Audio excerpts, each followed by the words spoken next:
You want to go to the break room, man? I'll buy you an Uncrustable.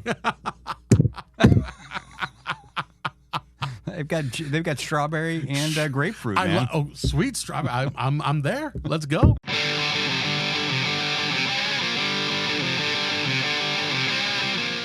I'm Arizona Family political editor Dennis Welch. Dennis, fake news Welch. Try to tell the truth. And this is the Politics Unplugged podcast. Dennis, if you have a problem with substance abuse, I am more than willing to talk to you anytime you need.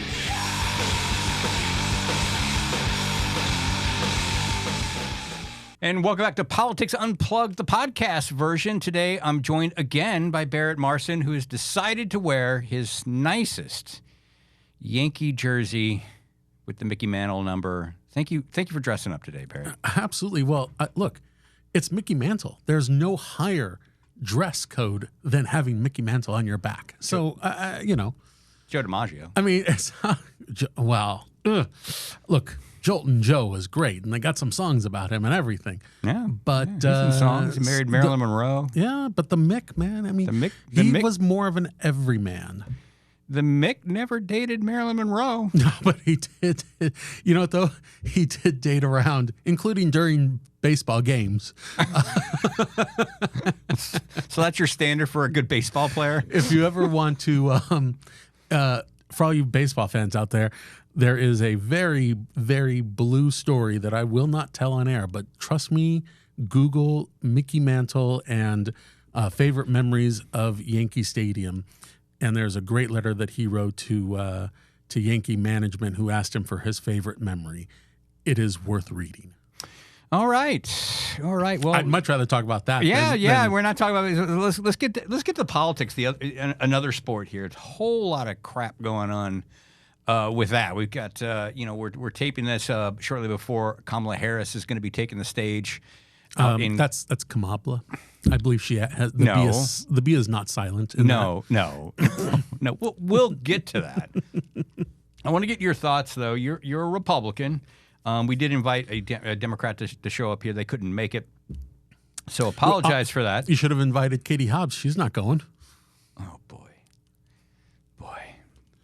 Seriously. Is it like does Katie Hobbs and Kamala Harris have some beef we don't know about? They refuse to be in the same room together. Yeah, why is that? When we get the governor on here, we will definitely ask her about that. And I have a theory that she did not go to the airport yesterday to meet because Chris Mays was leading that delegation, and obviously Chris Mays is investigating Katie Hobbs, so would have been a little awkward to have them there at the same time. So I'm guessing that's why she missed the airport greeting. But why is she not going to Desert Diamond Arena? Maybe she's busy. Maybe she's the governor of Arizona. Maybe that's a busy job, Barrett. Maybe, there's I'm over sure 7 million people in this state. She's running it.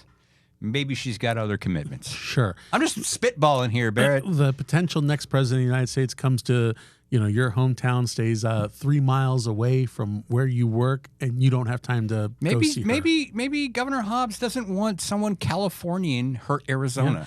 Yeah. You know what? Maybe Governor Hobbs is a secret Trump fan. Maybe she secretly loves Donald Trump. For the record, I'm going to cast some doubt on that. I don't know. There's no evidence. There's no evidence that she loves anyone else other than Donald Trump. What do you mean? Well, no. I'm not letting you back on the show. Just spout off anything you want to, Barrett. Jesus. I do think it is interesting that she did not find time to either greet Harris or go to any event with her and seem publicly. It's always interesting. She'll be asked about it, I'm sure, and she'll give us whatever explanation, and then months later from now, we'll probably get emails that tell the real story or something like that. That's how these things tend to work, right? Yeah. So let's talk about big news over the past week is Mark Kelly didn't get the VP pick. Tim Walz, the governor of Minnesota. Well, apparently that was Katie Hobbs's pick by how enthusiastic she was about the Tim Walz pick. Look, jeez, I think it was Katie Hobbs is really on your mind this morning, dude. I woke up with Katie Hobbs on my mind. Jeez. I do look. I think it was interesting that Mark Kelly was so in the conversation. I've talked to people who are close to Mark Kelly who thought, in the last year or so that he would be in a conversation like this. It just happened a lot sooner than I think even they were thinking. But, he really, I think he really was, that number 2 or number 3 finalist. And I'm not sure that Harris made the right pick. I'm not even sure that, certain Walz will make any difference in Arizona. Kelly would have made a difference in Arizona. I don't know that. I don't know if Democrats need Arizona now because they need Pennsylvania, Michigan, and Wisconsin. That's where the battle is. That's where the campaigns were over this past week. 100%, and which makes me question why she didn't pick Josh Shapiro, but whatever. But Mark Kelly's certainly his stock has risen, and he could be in line for a nice cabinet post potentially if Kamala Harris wins in November. So, but his stock has risen. He's in the conversation, and I think he didn't really publicly seek this job so much. I mean, nobody publicly seeks that. Well, that's how you Josh see. Josh Shapiro was unavoidable for comment. But the whole art of running for these VP picks is to not outwardly look like you're running for it. But I mean, you still you had even Walz on some MSNBC shows and doing some press to show that he would be a fighter for Harris, and Shapiro the same way. Kelly not as much, which is kind of generally his style anyway. Well, and it's kind of what fueled Walz's I would say meteoric rise on the national stage. Was his sharp tongue.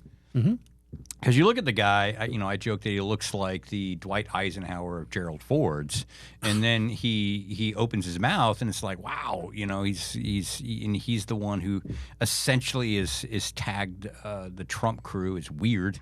It seems to be a tag that's sticking right now.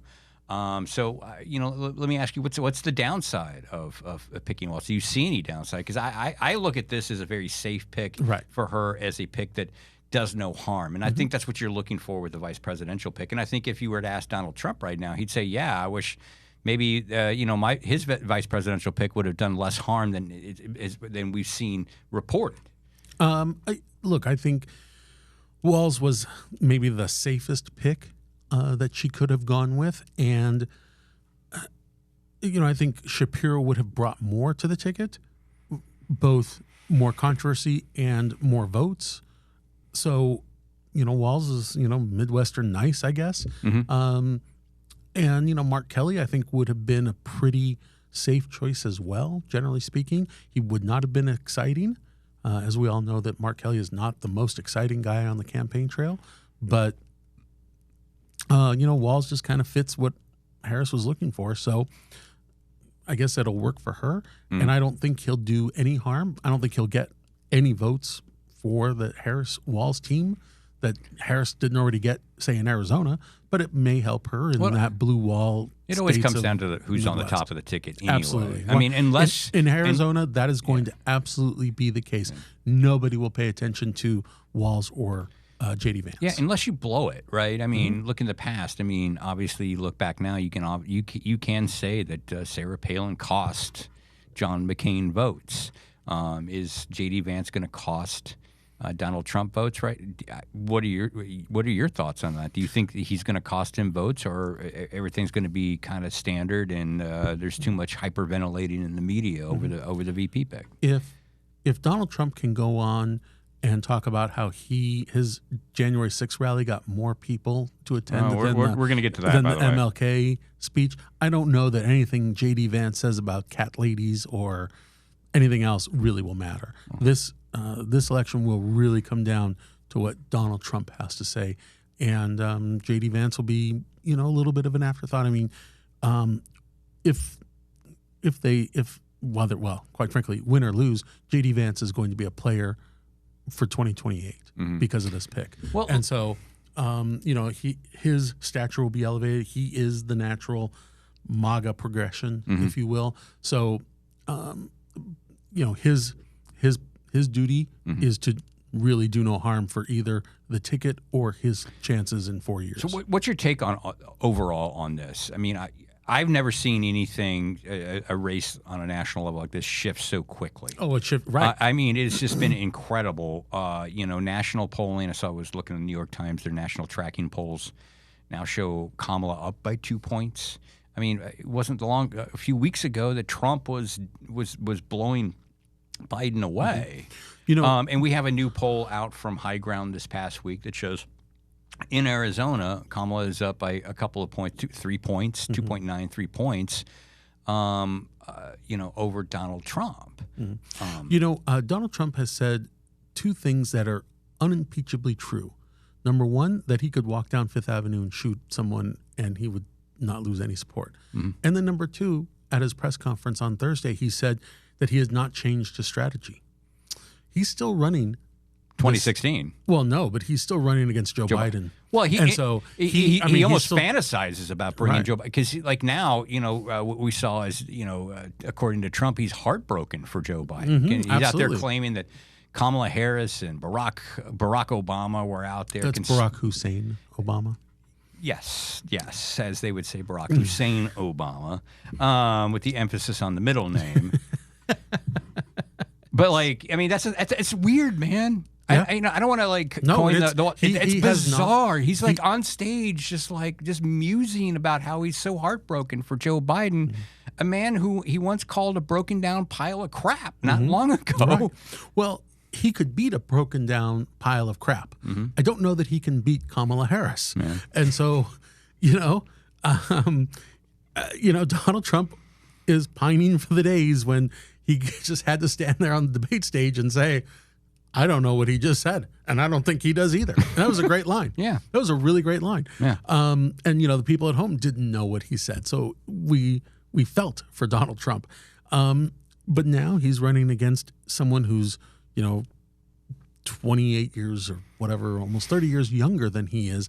And he is still pining for the day, just a month ago when he could bash, low energy, sleepy Joe Biden. Now he's running against someone who's got energy, who doesn't fall asleep in the middle of a debate and doesn't, lose track of his sentences regularly. So it is a truly different campaign, and Donald Trump has yet to change his strategy to deal with Kamala Harris. He can't. And one of the big problems right now is he cannot, as the New York Times would say, shoehorn his way in back into the media conversation. I mean, for the past several weeks, he's barely made headlines. And when he does make a headline, it's usually for something very cringy, like when he sat down for that interview with those black journalists, or his press conference the other day, I believe it was on Thursday, where he was just going off on all sorts of things, particularly when he started claiming that his crowd size on January 6th was larger than the crowd that Martin Luther King brought in 1963 to Washington, D.C. for his I Had a Dream speech. Right. And Dennis, I mean, look, if only that is strange. If only we had photographic evidence of the two events. Sadly, we do. That 1963 was before we had color photographs, and so it's hard to tell. It's sitting here today. I don't know. I'm picking up a little sarcasm from you there, Barrett.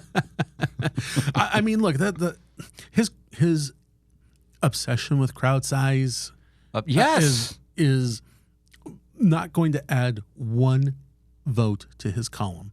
And he has got to start realizing that his base is there for him. They aren't just ride or die, right? Everyone should have a spouse that is as ride or die as the Trump base is with him, right? I mean, I asked my wife if she can pick up dinner on the way home, and I get grief. I mean, come on, babe, do something for me, right? But that base will do they will go to the mattresses for Donald Trump. I hope your wife's not listening. No, she's not, thank God. I don't let her listen to podcasts. I hope your wife's not listening, man. And so, that base is not going to leave him. Stop messaging to the base.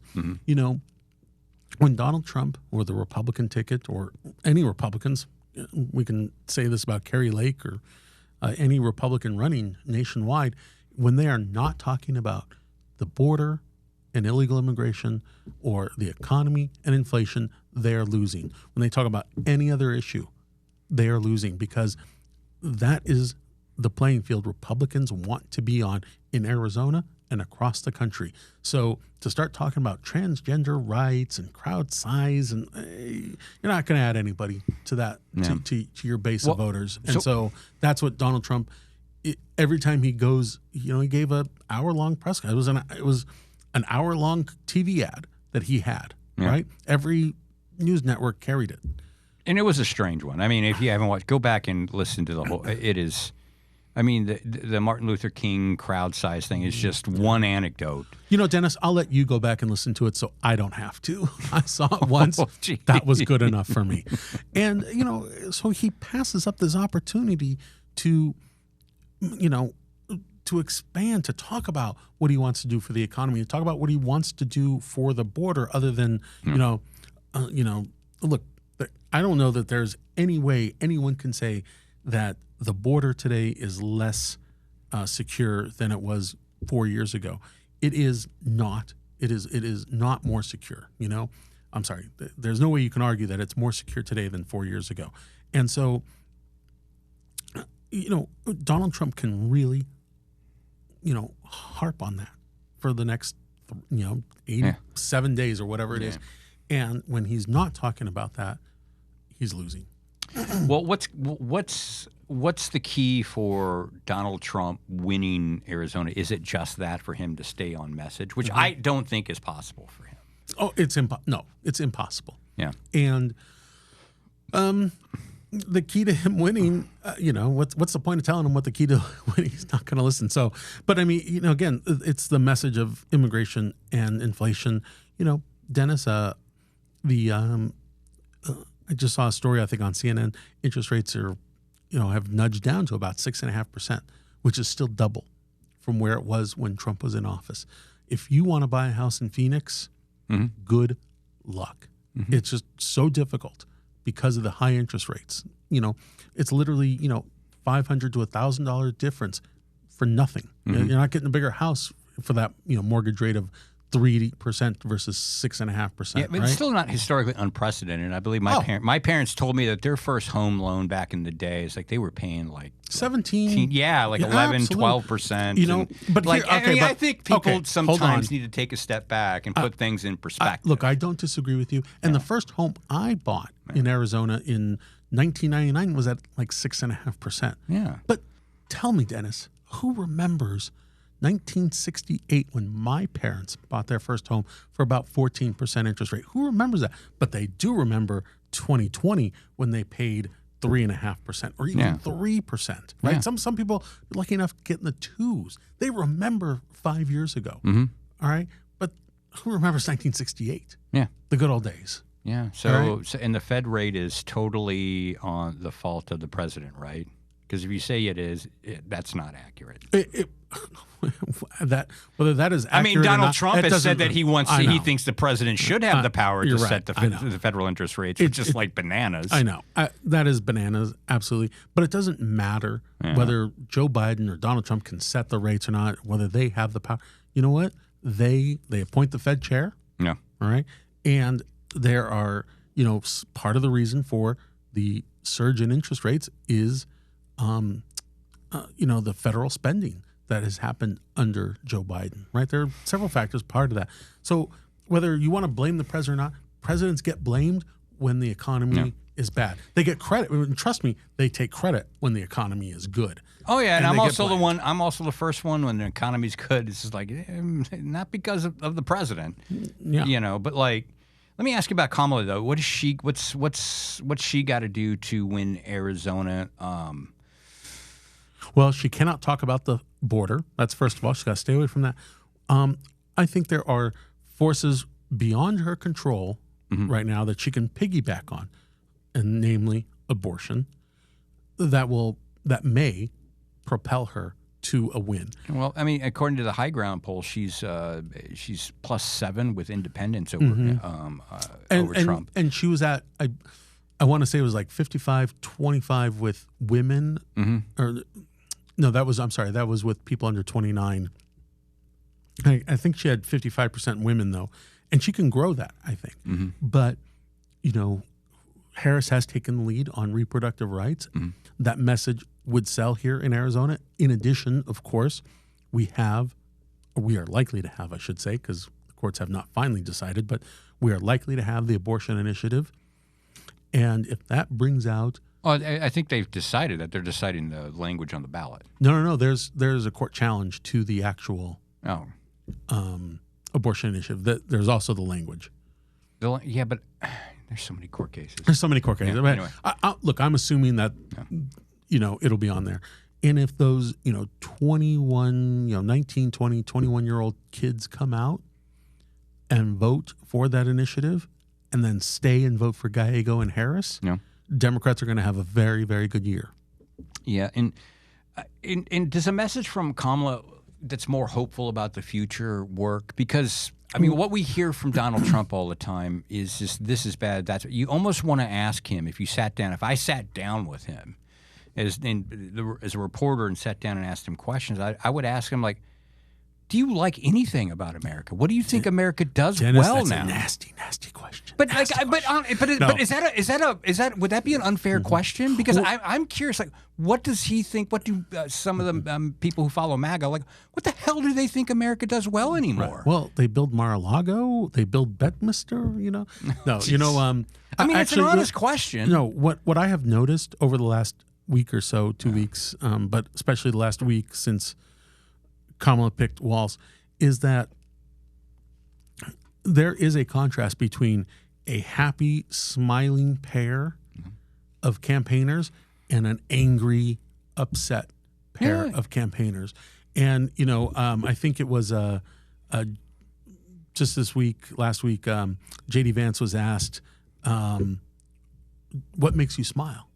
And he said, I don't smile. I'm angry. Oh, dumb questions from fake news journalists makes me smile. I think that was his response. I think he said that. Yeah. And yeah. It's just anger and vitriol coming from them. And, like, they're making fun of Kamala's laugh, right? She's got a unique laugh. But she laughs. Mm-hmm. And, again, how is that going to win you votes in November? It's just not. And so I think, the happy team and the optimistic team is a better way to go. I know that, you want change. The Republicans want change. And so you've got to say, things aren't as good. And look, I agree that, the economy writ large is working, but it isn't working for people who want to buy a new house, who want to buy a new car, who are, go to the grocery store and their bills have gone up 50%. It's not working for them, even if, unemployment rate is low and a lot of the fundamentals are right. But the Trump Vance team just not happy with America. And I think we want optimism. We want to talk about the city on the hill that Reagan talked about, that, there was a malaise in 1979 and 1980. And Reagan talked about how he'll make it better, and that America can, get out of this. And I think he talked about it from this optimistic way. Well, it was morning in America, and right. What you hear from Trump and Vance is like it's sunset in America or something. Well, like that. It's midnight. Okay, there you go. And you're driving through Philly.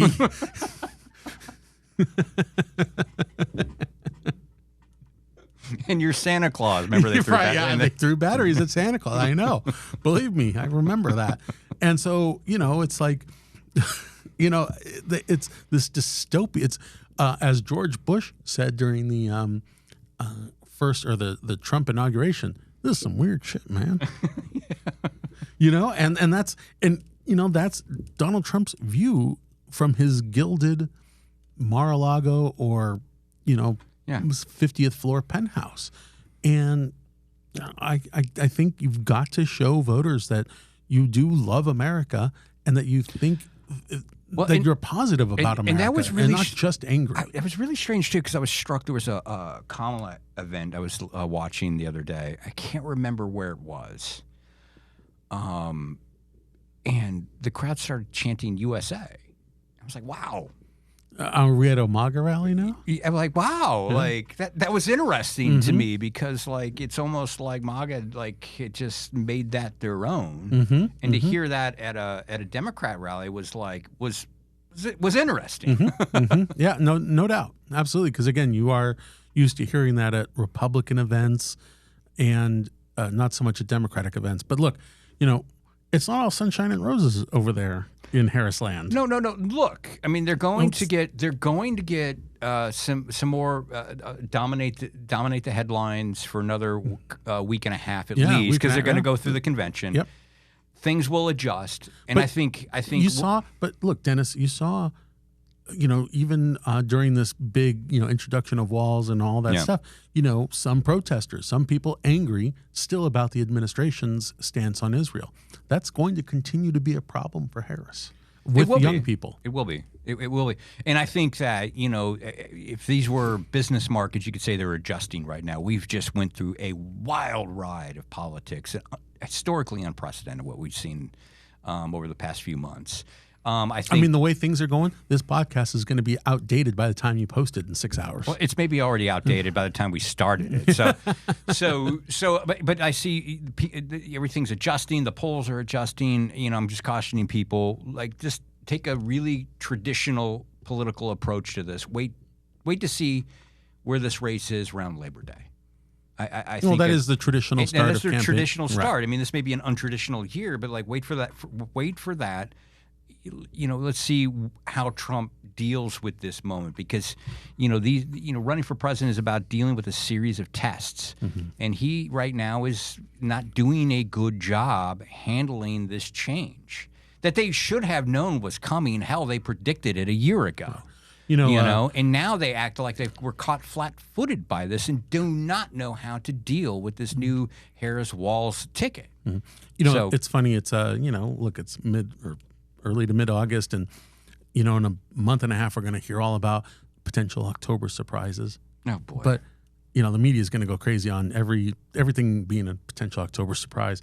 But in this election cycle, we've had a July surprise, a June surprise. We are losing. We are losing. Yeah, the October surprise is going to be no nothing, surprise. Yes. Nothing. Just a normal.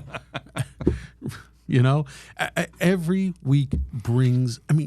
Within a 10-day period, you had Trump getting shot, the RNC, Biden dropping out. Trump getting convicted on 34 felonies. Was that this year? Was that recently? I don't know, man. That seemed like 10 years ago. Okay, that's so long ago. Yeah. So, the Supreme Court coming out and. I was also part of, the Supreme Court coming out and, basically saying, yeah, we got kings. Yeah. That was only a month ago, right? Yeah. Had you gone back in time and said and laid out this scenario right now with someone who's got the Republican nomination for president, 34 times convicted on 34 felony charges, was found liable in civil court of sexual assault or whatnot, and all these other things. You would have thought that you were just like this would have been impossible at some point, but here we are. When again, the truest thing Donald Trump has ever said in his life is he could walk down Fifth Avenue and shoot someone and not lose any support. It is true.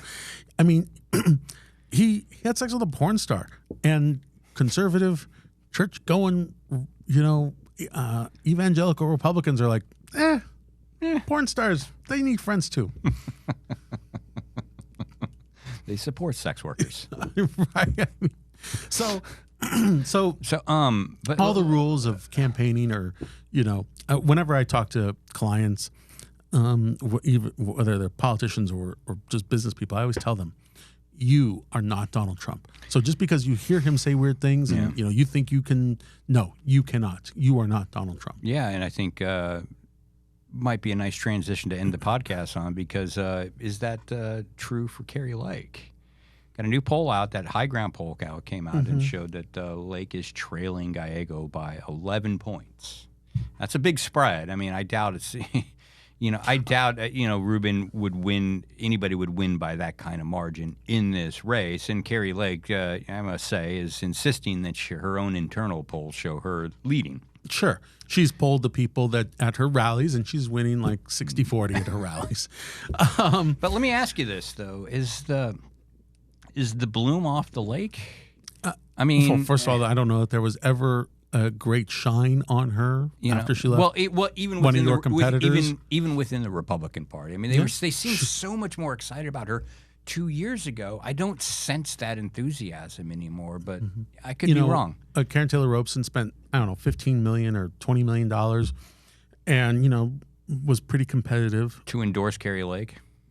Well, no, but it was competitive 2 years ago. Yeah, I mean, Lamb spent $1 million and a half, and you only lost by 16 points or 17 points, whatever the final. Lake would tell you, and it said to us, like, look, that's a landslide victory. I'm like, okay, yes, it is, but you've only got Lake only got 55% of the votes in this primary. That is over 200,000 Republicans voted for Mark Lamb that didn't vote for her. Now, obviously, most of them are going to come back in the general election. They're going to come back home to the Republican Party, but like.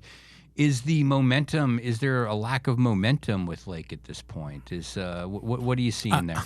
I don't know if there's a lack of momentum because I'm not sure when she had momentum in this particular race. There is people know Carrie Lake, all right? There's nothing that she can do to tell us who she is, or nothing, quite frankly, that Ruben Gallego can do to tell us who she is. We all know who she is. And she's fairly unpopular. I don't know that she'll lose by 11. No, I don't. I definitely don't think that will but, be the case. I think that she's going to I think it would be a miracle if she pulls off something where she loses by 2 or 3. Wow. It'll be deal with the devil type of miracle if she actually wins this race. There would have to be some monumental shift in what we see today on the ground for her to actually beat Ruben Gallego. Well, and it wouldn't be coming from her. There was a recent interview with Punchbowl News, I'm sure you're familiar with, where she said that she's not planning on reaching out to McCain moderates or anything like that, right? I'm shocked by that, of course. I can see that. It's on your face. If you're watching this on YouTube. Yeah, I'm shocked that she's not going to, after spending 2+ years denigrating McCain people and losing an election because of that. I mean, I'm not shocked, but it is, the definition of insanity is doing the same thing over and over again and expecting a different result. She is going to message to her base, which again isn't necessarily going to leave her, and she will eschew the people in the middle, the moderate Republicans, the right-leaning independents, and we will expect the same result. She will lose, but probably by more than 17,000 votes that she lost to Katie Hobbs by. See, we started with Katie Hobbs. We're ending with Katie Hobbs. I know, Barrett. She's in your man. She's living rent free in your head, dude. Rent free in my head today. Well, look, what we didn't even get to, and you mentioned it, and we'll get to it the next time we have you stop by the podcast. Again, thank you for stopping by the podcast. Was the fact that Karen Taylor Robeson had endorsed Carrie Lake already as she's getting ready to run for governor, and that was probably a big mistake on her part. But no, not really. I don't think so. Look, a Republican. We'll argue about this next time, sir. Okay. Well, I get the last say on my podcast for once. Oh no, I'm just happy there's not like a Democrat who just like dumps all over me and then Barrett, I'm sorry, we're out of time now. We have to go. We can get Colin to dump all over you. The last 2 or 3. I'm here if you need me. The actual TV show, the important set that I don't get invited to very often. The last couple times. You don't want Colin dumping on you, man. Because we'll make that happen, and then I'll cut him off. Mm-hmm. Anyway, Dennis, it was great seeing you. Love seeing you, man. Thanks for stopping by again. Absolutely. It was always a fun time, and I love the jersey. Absolutely. All right, man. Thanks. Bye-bye.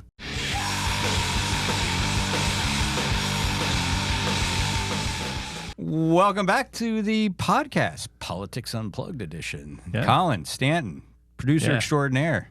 How you doing, man? I'm good. How you doing? It's been a week. It's always fun. But every week's it's always been a fun week. having Barrett on, man. It is. Barrett's fun. His fashion choice today was amazing, impeccable. Yeah. I once had a news anchor who was sexually harassed by Mickey Mantle. What? Yeah. Yeah, you could probably Google it. It got a lot of attention at the time. He was, well... Allegedly. She was I mean, it was live on the air. Oh, boy. So allegedly, I'm not sure allegedly is all that necessary. Was it worse than the Joe Namath interview? I mean, it was a local TV audience as opposed to gotcha. being in the middle of a Sunday night football game. So content, not magnitude. Was it as bad as? I mean, it was similar. Okay. To the Susie Colbert, I Want to Kiss You, Joe Namath interview. God. Yeah, it was. He was obnoxious. He was drunk and obnoxious and hitting on the anchor throughout the interview, and it was gross. Ugh. And Joe Namath, again, whom I believe you or somebody had named last year as the most overrated football player in NFL history. Yeah, I mean, that's a pretty solid choice. If you disagree with me, any Jet fans out there want to disagree with me, go look at the numbers, man. Yeah. I mean, different era, blah, blah, blah. Still. He won a Super Bowl in New York, so so he's in the Hall of Fame. From that era, give me Johnny Unitas. Sure. Give me Johnny U, baby. Hey, let's get your reactions to the events of the past week. Let's talk a little bit about the Tim Walz pick. I mean, what'd you gather from that? I mean, I've taken that. It's not a hot take that it is. It did the less harm. Yeah, it's absolutely a safe pick. Yeah. And I think a really, really solid pick. I had been going back and forth. I thought it was going to be Kelly. Then I thought, no, it has to be Shapiro. And then the more I read up on them, on Monday, the day before the pick, which feels like it was 3 weeks ago. Yeah. That day I was reading up on it and thought, it's got to be Walz. It's going to be Walz. There are virtually no negatives. I mean, the negatives they're trying to hang on him, I think, are absurd.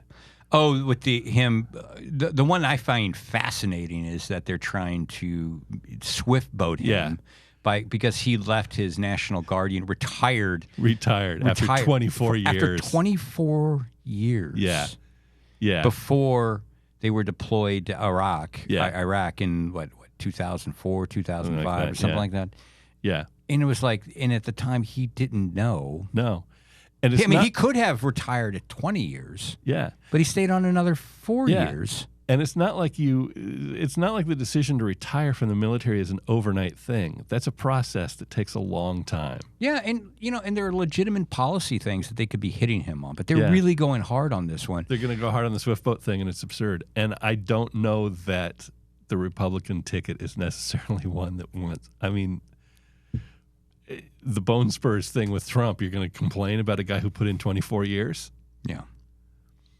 And not J.D. Vance was writing press releases in the military, which he served. I don't say that in any way to denigrate what he's doing, but it doesn't necessarily put him in a position to nitpick at someone else's 24 years of service. Yeah. Well, I mean, that's 24 years of service than I have. Yes, at the military. Me too. Yeah, I mean, like nothing but the utmost respect for people who serve their country in that type of capacity. Yes.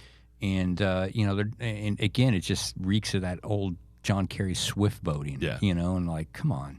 Yeah. I don't see who's being swayed by this. And you would think like they would be more focused on some of his policies, particularly with immigration, like allowing undocumented migrants to get a driver's license in Minnesota. Yeah. That seems like a legitimate, policy dispute argument over. Yeah. I'm not telling anybody whether I think it's right or wrong, but that's a policy discussion. If you're going to come up with a policy discussion that might have some traction, that's one that might have some traction. Yes. And there are reasons to do it, but the knee jerk is he did what? Yeah. Yeah, exactly like that. But the fact that it's like, oh, he left his unit high and dry. Yeah. Well, the other thing, I heard this. I'm not 100% verified on this, but I heard someone speaking about this, and what I heard was that the military has this thing called a stop-loss policy. that if he was retiring in any way and they felt that was going to denigrate or hurt the command structure or of his units or whatever, they could have said, "You're not retiring yet." Yeah. Didn't happen. That didn't happen. No. You know, and I'm like, I'm not beating anybody up, like, you know, who served in the military again. Like, if you served in any capacity, you know, if you served like David Robinson did, the NBA player, just, you know, you just sat behind a desk. Too tall for the sub. Yeah, too tall for the sub. If you just sat behind a desk recruiting kids, that's great. Yeah. Thanks for your service, man. Yeah. And I mean that. Yes, and the military needs effective recruiters. So if he's doing it, that's highly useful for them. Yeah, and instead we get the swift boating and we get the attacks on him for putting menstrual products in high school bathrooms. You think that's going to stick? You think that's an attack that's going to have legs with people? I know. What? I don't know. I mean, it was a very safe. You know, it's like it's. I don't think. You know, is it going to win votes for you in key places? I don't know. Maybe he's a guy who can go to Wisconsin, neighboring Wisconsin, and speak to, because I'm from the Midwest, and I can say, like, we all know a guy growing up that was kind of like him. Yes. His attacks are, if they're not dad jokes, they're adjacent. Yeah. You know? Yes. They're very adjacent to that. I mean, he's the one who really started these guys are weird line of attacks. Yes. And it's working. Yes. Man, what an effective tag, because that has really stuck. And it reminds me, I do want to read this quote to you that I read in The Economist. Yeah. You know, in The Economist. I don't know if you. Good for you, Dennis. I don't know if our podcast viewers know this, but Colin and I are big fans of The Economist. Big fan of telling people you read The Economist. I'm a bigger fan of that than The Economist. Yes. Yeah. I think I like telling people I read The Economist more than reading The Economist. Yes. Yeah. But anyway, this is what it said. And they have a section there where they write a lot about American politics. And anybody who doesn't do this, I highly encourage it. Like, go read about the presidential campaign in the foreign press if you can. They come at it from a different perspective. Yeah. Right. And it can be interesting. It can be infuriating, but can also be pretty enlightening. But and I've jotted this down. It says, the fighting over which party's nominee is weirder is one of the most hopeful developments of this campaign. That's end quote. That is The Economist, man. Yeah. And the point they're saying is what it does is it implicitly forcing people to kind of discuss and decide, well, what is weird, but more importantly, what's normal? Yeah. And the attacks on Harris in that regard have been puzzling to me. Mm-hmm. Because the chief one seems to be, she laughs. She laughs at things. Have you heard her laugh? Yeah. And I've heard her laugh. She laughs. I've never heard Donald Trump laugh, but I've heard Kamala Harris laugh. And it's an authentic laugh. Yeah. Is it weird? Yeah. Okay. Yeah. Sure, if you want to make it weird, okay, fine. You know, but like, it's a laugh. Yeah. You know? Yeah. There's a new Carrie Lake ad that has that laugh running throughout it. And my chief thought was, is Lake targeting voters with this, or is she targeting Donald Trump with this? Because he seems to think her laugh is this crazy, bizarre, hilarious issue. And I don't think voters are really going to do that. It just sounds like a laugh to me. And I don't know. I don't get it. Well, you know, and the thing is what this has done, what we've seen over the past several weeks is that voters are just excited to have something new, a new choice, a new option. Yes. Now, whether it stays that way, this is 2024, man. I no idea what the hell is going to happen next week. You know, but it seems like they're enthusiastic after telling pollsters for so long they weren't happy with this Joe Biden pick. Yeah. And now you juxtapose like Kamala, you know, laugh and all. Like, she looks normal. She's giving normal speeches, campaign speeches, coherent speeches, which is a difference from Biden. It's also very different from Donald Trump. And look at the advertising you see for the two of them to get a real look at the difference in tone. Mm-hmm. And I think you and Barrett talked about this a little with the speeches and things, but a huge percentage of the Harris ads are image. Here's my vision of America. I want to have a great country. Here's what we should do to make America, you know, what it can be and fulfill its promise. and the Trump are 100% angry negative. Yeah. Well, I mean, and people want to be positive. And like we were talking with Barrett, I mean, it's an honest, legit question for some folks with the MAGA movement. Like, what the hell do you think do you like America? Yeah. I mean, that's a legit question. I mean, it's the economy sucks. The foreign countries are eating our lunch. The border is terrible. Yes, everything's terrible. Everything, like, what do we do well? Yeah. And I'm wondering if Kamala can have a much more positive, future forward-looking message if that doesn't just kind of hit the right spot for some voters out there. It certainly seems to be working so far, yeah. Yeah, because like that was the key to Reagan. Yeah. You know? Yeah, Morning in America is a very different message from what you get from Trump. Yeah. No, it's, as to quote Barrett, he's like, it's midnight in America, right? Yeah. And I mean, that's the message. We're all, if you don't vote for us, you're all dead.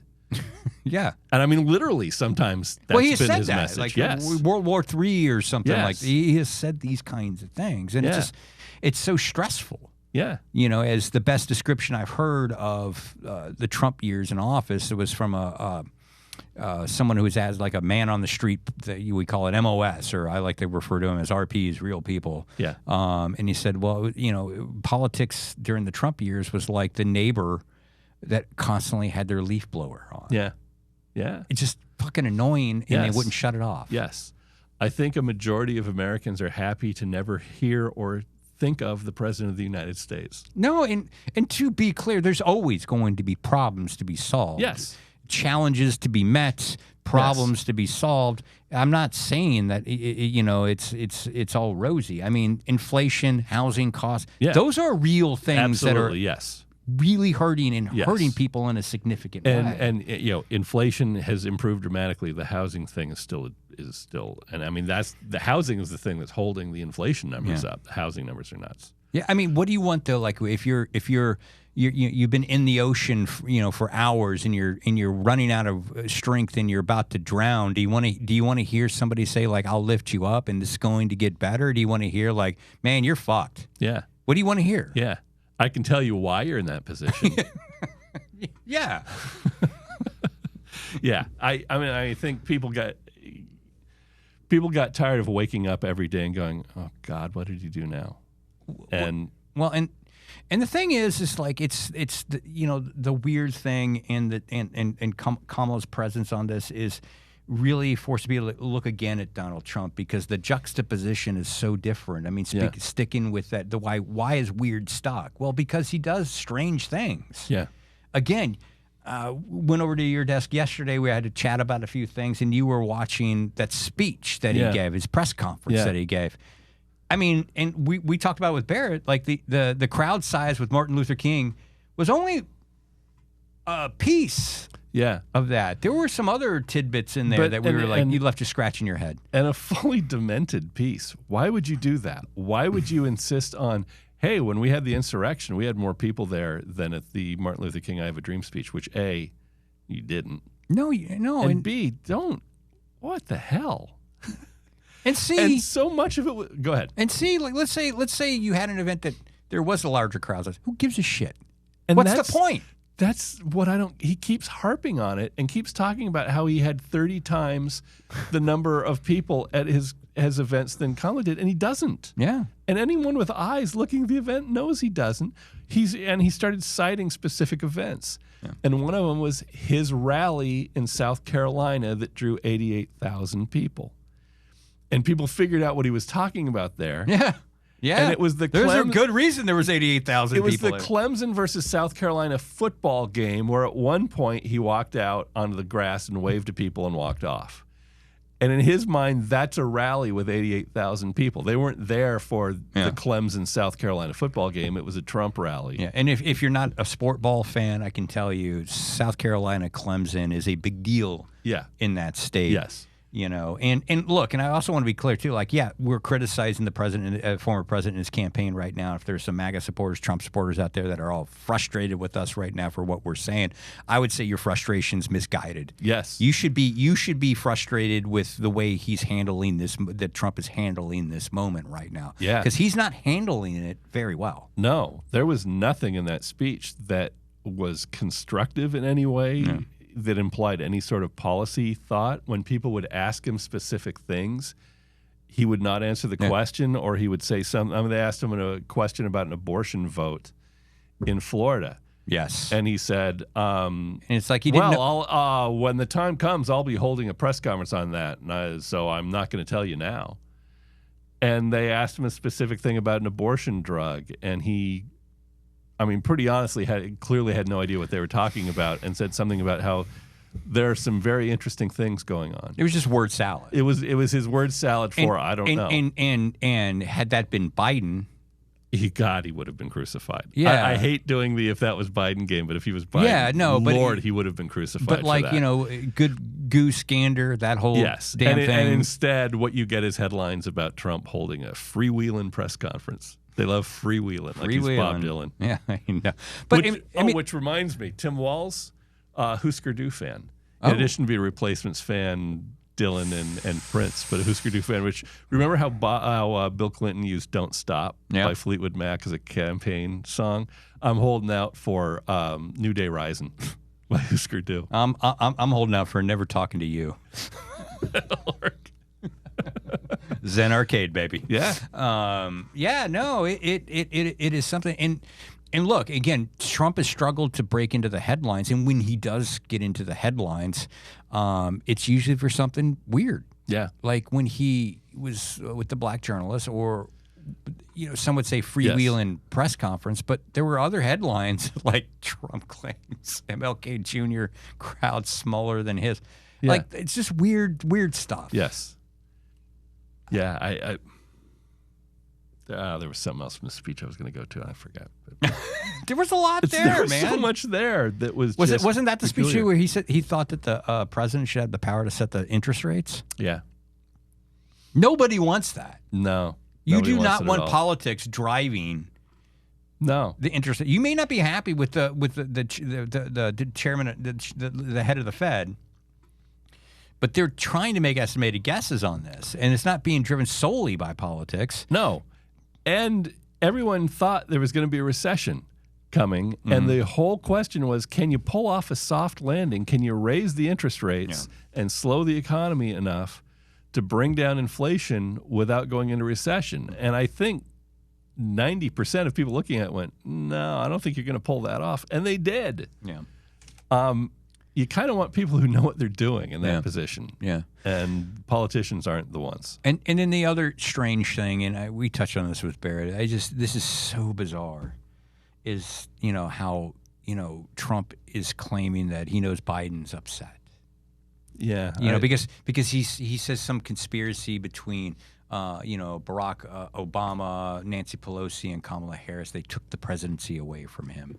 And he's upset. He knows he's upset. I'm like, to me, that's more projecting from his point of view, that he was that upset when he lost his election.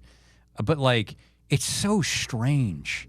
He called him a washed up pile of crap. Yeah. I think that was almost a quote not that long ago. And then he's saying stuff like that. It's just a very strange way to run this campaign and to handle and navigate this moment. The Trump folks, and I'm sure he's being told this, focus on immigration. Yeah. The Biden-Harris administration does not have a good record when it comes to immigration. No. It does not. Inflation. Focus on inflation. Those are real meat and potato issues there for the Republican Party they should be focusing on. Instead, he's busy. He's Kamala's not smart. And good luck with that. Yeah, good luck with that, She's got a pretty good track record there. Yeah. And that's sort of a pattern with, calling the black woman stupid is not. His interactions, the way he deals with women, is just, it's a thing. And particularly with black women reporters, it's an ugly history. On his end. And Kamala went to, I believe, Howard University. They don't let everybody into Howard. No, they don't. And then she went to the Berkeley College of Law School, one of the top law schools in the country. Yeah. You know, she was a county prosecutor. She was the the Attorney General of California before becoming a senator. I mean, the woman's got some skills. By the way, the other attack on her that they keep pushing, that's she just recently decided to be black thing. Oh, God. Yeah, I wanted to avoid that because that's so bizarre and weird. I was just reminded of it by you pointing out. She went to Howard. Yeah. Historically back. Yeah. Yes. And then law school was at Berkeley, where I believe she was the president of the Black Law organization. Yeah. There. I mean, like, and I say, too, like, I wanted to kind of avoid it because, like, if you need some analysis on that. Yes. Go find it. Go listen to Joe Rogan or something. We're not for you. We're not for you, man. Because that is some enough. stupid shit. It's some really stupid shit.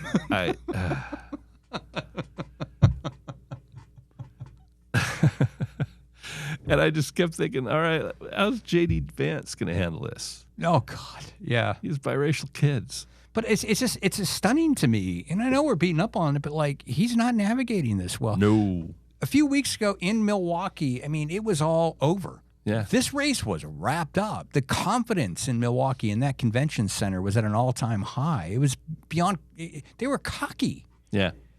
I mean, you could just sense it. I mean, the Biden campaign was cratering. Yeah. You know? He was not going to turn that ship around. And No. had he not dropped No. had he stood in the race, he was not winning this election. I think there was a shot, but I think it was a remote one. I think it was very remote. He became an image of human frailty. And Yes. And you don't want that in a leader. You don't want that in a leader, and by yes. comparison, Trump looked much more, much stronger and coherent. Yes. But now it's like it's almost reversed. We're talking about all the weird, digressions that Trump goes into. Yeah. I mean, if you ever, behind this in TV, we log a lot of sound, right? A lot of sound bites. Have you ever had to log a Donald Trump sound bite? Yeah, it's not easy. It's not easy. It goes. It's like try and diagram this sentence. Yeah. It goes in a lot of places. Yeah. None of them related to where it started. No, and it's like a lot of punctuation. Yeah. a lot of long dashes. and I frequently find myself listening to him speak and thinking, why is he talking about this? Why is he doing this? Yeah. What possible is there something in his head telling him this is a good thing to talk about in a campaign thing? And I think most of it is he likes having the audience, so he's just going to talk because he likes having the audience there. Yeah. But he keeps, like the Hannibal Lecter thing. He keeps bringing up Hannibal Lecter. Because he says, well, they hate it when I do this. And I'm like, well, everyone hates it. We just can't figure out why you're doing it. Yeah. And he always talks about him as the late, great Hannibal Lecter. Yeah, it's praising a serial killer, even though it's fictitious. That's the thing. He's fictitious and he's not dead. I know. So the late, great Hannibal Lecter is and like, why are you doing it? Maybe Trump wrote some fan fiction where Hannibal gets killed off. I don't know. Maybe. Yeah, I got nothing. I got nothing there. But that's where we're at now, and that's it's flipped on everything like that. And again, MAGA supporters, Trump supporters. If you've listened this far, I'm assuming you're not that much of a supporter. You're probably, but if you're still listening and you're angry about it, I would say your anger should be directed toward the campaign and to the candidate because he should be handling this a lot differently. And again, there are legitimate policy concerns and debates to be had. Yes, and these aren't. And no. What he's focusing on is not any of that. And he doesn't seem to be particularly focused on campaigning. This week, in the news conference, the Thursday news conference, he was asked, "Why aren't you out campaigning more? Harris is out hitting all the swing states this week, and you've got one event, and it's in Montana. Why?" And his response was, "That's a very stupid question. That's a stupid question. Yeah, we're not doing anything because of the conventions. I mean, we're doing the Democrats a solid. We want to give them a I mean, We're giving them time to build up to the Again, it's like convention. everything is flipped now because you've got a much younger candidate. It's highlighting, any deficiencies of a near 80-year-old candidate. Yeah. Like Donald Trump is. I mean, it's a thing. He's 78. He's not where he was 10 years ago. No. And you slow down. It gets campaigning for president, for campaigning for Congress, campaigning for City Hall is hard. Yeah. Let alone campaigning for president of the United States is hard. It's a big haul. And those were the attacks they were using on Biden. Yeah. And now they're taking incoming from that. Side note: the branding on his news conference was Mar-a-Lago. He had a Mar-a-Lago podium. Oh boy! And I was surprised. It just seemed like an odd choice from a political standpoint. An odd choice. And let's end the discussion on the politics stuff here with the high ground poll that came out. Yeah. Some really shocking numbers that came out. It showed Kamala Harris plus 3. It was 2.9. Yeah. In it was Arizona. a high 2. It was about 3. In Arizona over Trump. But the shocking number to me was Ruben Gallego in the Senate race, Democrat Ruben Gallego up 11 over Carrie Lake. You're more shocked by that than I am. Because the fundamentals of politics are you almost start at 49. Each side gets almost 49%, right? Yeah. Now, obviously, we're not at the starting point with Carrie Lake. Yeah, I know. Yeah, true. But like I was really blown away by that because the national polling averages had Ruben up on average about 3.5 points. Yeah, I didn't expect 11, but I expected at least 8. Okay. I mean, people, as you guys said, people know her. People generally don't like her much. Mm-hmm. And she hasn't done anything since the last election she lost to broaden her support and has done a lot to alienate people. Mm-hmm. People don't want to hear endlessly about how you won. You didn't win. They know you didn't win. And it's weird, again, the weird label. Yeah. That you haven't given up the ghost on the governor's race while you were running for the Senate. No. And her response would be that we won't stop talking about it. We won't quit talking about her election denial. Well, she's still embroiled. It's Yeah. And so no, I'm not as surprised as you are at the 11. Yeah. And it would not surprise me if the end result's pretty close to 11. Wow. Hot take. A hot take, but I just don't see it. And Ruben's a solid candidate. Yeah. I don't know. I mean, they'll have their attacks, and the attack is always he's the most liberal person on the face of the earth. Same with Tim Walz and same with Kamala Harris. They're the most liberal people ever to set foot. As Trump said about Walz, he has positions that are so crazy, so out there that no one's ever heard of anything like them before. What does that mean? I don't know. And he's very, very deep into the transgender world and deep into other worlds. I don't know. Painting someone as like the dangerous, scary. And then they show a picture of Walz. He's holding a piglet. He's holding a piglet. And then, he will unleash hell, I think was the line about Walz. Yeah. And he's sort of best known so far for providing school breakfasts for kids who need them. Unleashing hell. And free tuition for low-income students to college. Yeah. I don't know. I would expect the race to that Senate race to be a little bit closer just because of the fundamentals of the whole thing. But the significance of what's happened to her campaign over the past few weeks is money. Yeah. She, don't mean to denigrate Sheriff Lamb, but she basically ran against an underfunded cowboy hat. And he was not out there. Didn't have the money. He didn't have the money. Yeah. I mean, and she got 55%. Yeah. And she's claiming like, a 16-point victory. Yeah. Okay. Under normal circumstances, 16-point victory. Yeah, it's a landslide. But you needed to show stronger support out there. Why? Because people are looking to invest money. I always tell people, you look at campaign finances a little bit like a political Dow Jones. What stocks do the big investors want to invest money in? Is Lake, are you buying, selling, or holding? You're probably selling. Yeah. After that performance. Yeah. And then you've got some polls like that polling averages show that she's trailing Rubin. Then you get this thing from High Ground that comes out, says she's trailing by 11. It's going to make people hold on to their money and say, maybe we need to look elsewhere. And Chuck Coughlin, the guy who runs High Ground, Republican turned independent, was quoted in the press release that came out with that as saying that, basically quoting Al McCoy in there, saying you can put this in the deep freeze. Yeah. This race is over. Yeah. I don't know about that. Again, it's 2024. Who knows? Yes, who knows? I would say at this point, I would think her negatives among the voting populace are so solid that it's going to be really hard to turn that around. She's trailing. She's underperforming Trump big numbers, particularly with 50 to 64-year-olds. She's trailing Trump by 7 points in that.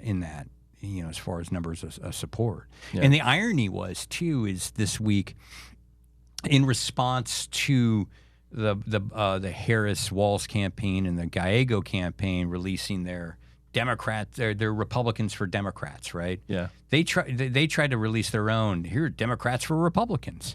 Yeah. And if you look at that poll, man, Rubin and Harris are doing much better with the opposition party than the Republicans are. I think they were, Rubin and Harris were getting about 14% of Rubin was getting Republicans. 14%. Okay, Rubin was getting 14% of Republicans. She was getting about 7. Okay. About double. She being Harris. Yeah, Harris getting about 7% of support from Republicans. Yeah.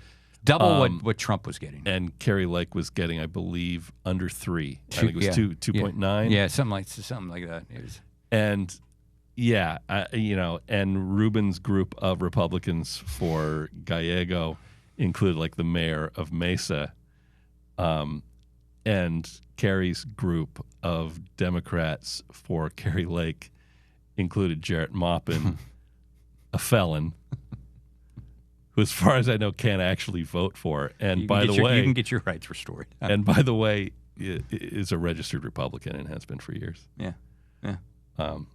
So I mean, I get the point that they're showing, Rubin had known politicians. Yes. Right. She had former McCain staffers and mayor of Mesa. And mayor of Mesa. And I'm old enough to remember Keno Hawker in the old Mesa. Yeah. And the fact that you've got a mayor like Giles now who says and does the things, is absolutely mind-blowing. Yeah.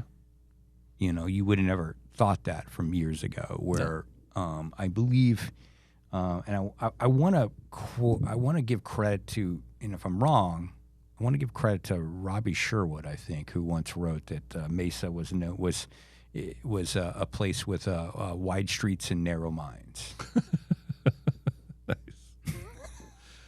If I'm wrong on that, I am sorry, and I don't mean to offend anybody in Mesa. I spent a lot of my life working for the Tribune and living in Mesa in the East Valley, but it was a different place. Yeah. And now that you've got Giles on board as, with the Harris campaign, and it's absolutely mind-blowing. Yeah. The people, Trump and Lake rolled out for their Democrats for MAGA, they tried to portray them as everyday voters. Yeah. Very well could be. I didn't know many of them. No, Maupin's the one I knew. Yeah, and they didn't provide a list. Yeah. That I'm aware of. Yeah. I haven't seen a list.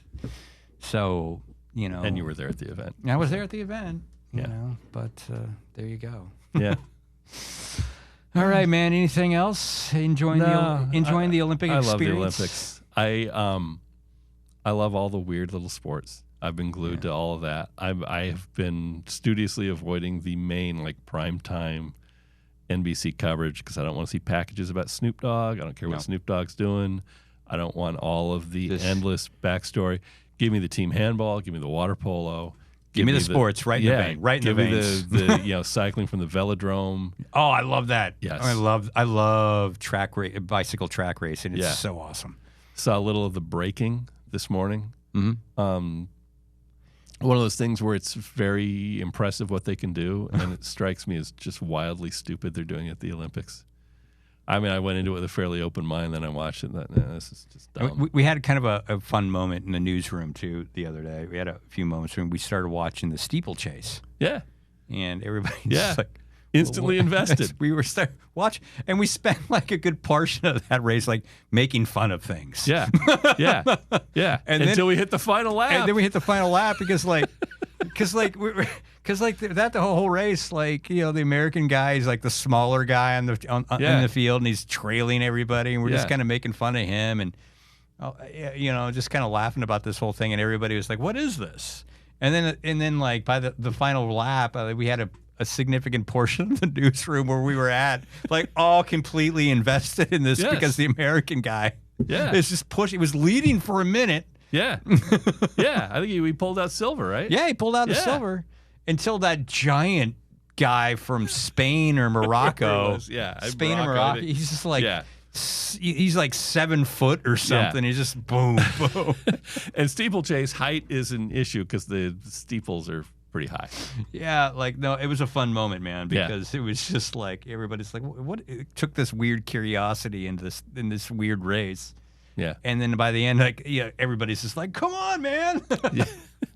Yeah, it's fun. I wasn't particularly looking forward to the Olympics, but then once they're on, I'm glued to them. Yeah. And God bless, I have YouTube TV, and so we get like the Olympics extra channels all day. So all day I'm just watching replays of, you know, Croatia and France and team handball, and it's great. No. I mean, we watched a little ping pong yesterday. Yeah. That was fun. Yeah, badminton. I didn't see badminton, but it looks pretty much like two people out in the backyard playing badminton. I'm sure it's much tougher and much more competitive and all that, but it kind of looks. No like matter how hard you hit what do you shuttlecock? A shuttlecock. No matter how hard you hit it. You hit the shuttlecock, it slows down. It decelerates quickly. I won't make any puns off of that. No, we've gone from politics to shuttlecock deceleration. I think our job is done. I think so. All right. See you, everybody. Have a great week.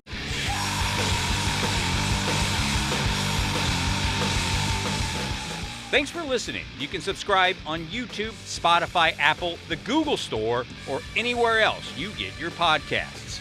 See you next time.